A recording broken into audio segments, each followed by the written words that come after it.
Hey everyone, just trying to do some videos, so I've got two hands free so I can show you how some of this work gets done. We've got some 180 grit in an emery cloth in a long strip.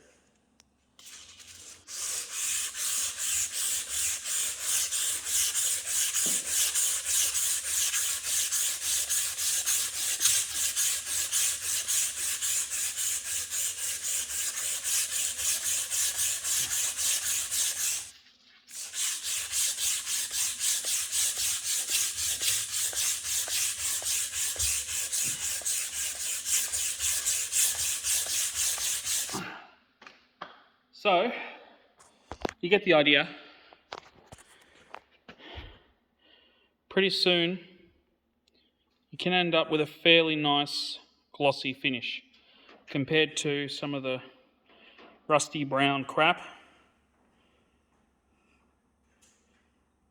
The whole idea is getting a good straight clean finish. So all these little dints and pock marks need to be either filed out or filled, and you can only fill them with steel.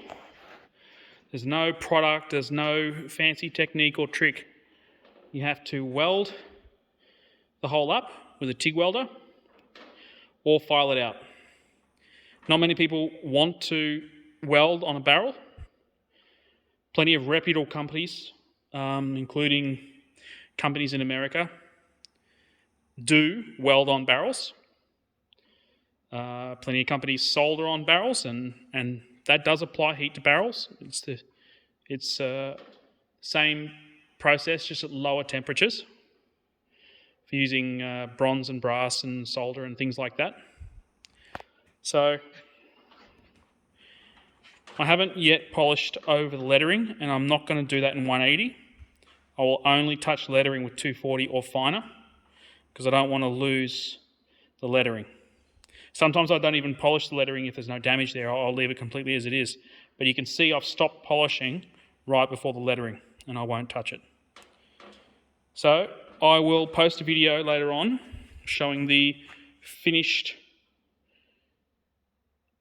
example, and hopefully it'll be as close as I can make it to brand new. So till the next one, catch you later.